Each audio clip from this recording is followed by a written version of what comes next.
और जयपुर से बड़ी खबर है। राजस्व आसूचना निदेशालय की जयपुर में बड़ी कार्रवाई। विश्वस्त सूत्रों ने अहम जानकारी जो दी है वो ये है कि सी स्कीम और विद्याधर नगर में छापेमारी की गई। देश में प्रतिबंधित 8,500 ई सिगरेट बरामद हुई है।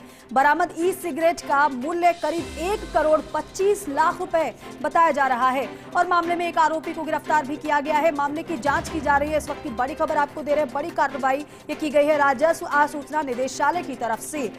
बड़ी मात्रा में ई सिगरेट बरामद हुई है। एसोसिएट एडिटर विमल कोठारी जी हमारे साथ फोन पर जुड़ रहे हैं। विमल जी, इस कार्रवाई को लेकर जानकारी दीजिएगा कि ये सी स्कीम में कहां पर कार्रवाई हुई है। विद्याधर नगर का भी कार्रवाई का मामला है। कहां पर किस तरीके से कार्रवाई हुई और किसके यहां से ई सिगरेट बरामद हुई है?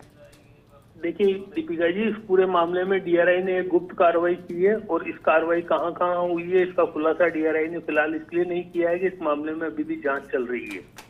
इस पूरे मामले में चीन, मलेशिया और दुबई से तस्करी की हुई ई सिगरेट डीआरआई ने बरामद की है, जिसका मूल्य 1,25,00,000 रुपए बताया जा रहा है और जो टोटल ई सिगरेट बरामद की है वो 8,500 ई सिगरेट बरामद हुई है।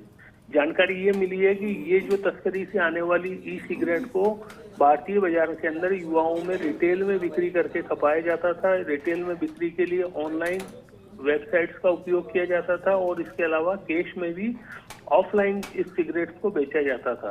जो ऑनलाइन सिगरेट्स की बिक्री होती थी उससे जो पैसा आता था उस पैसे को फर्जी बैंक अकाउंट्स के अंदर जमा कर दिया जाता था और फिर उस कैश को विड्रॉ कर लिया जाता था।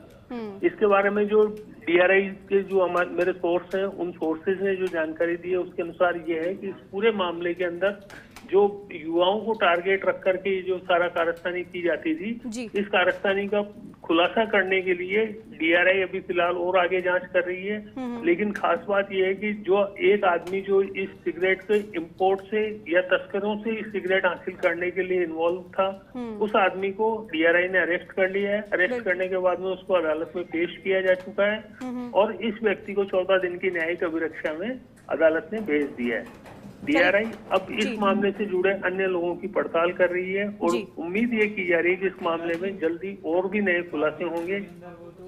जी दीपिका जी। बिल्कुल ठीक है विमल जी, बहुत शुक्रिया इस पूरी जानकारी के लिए।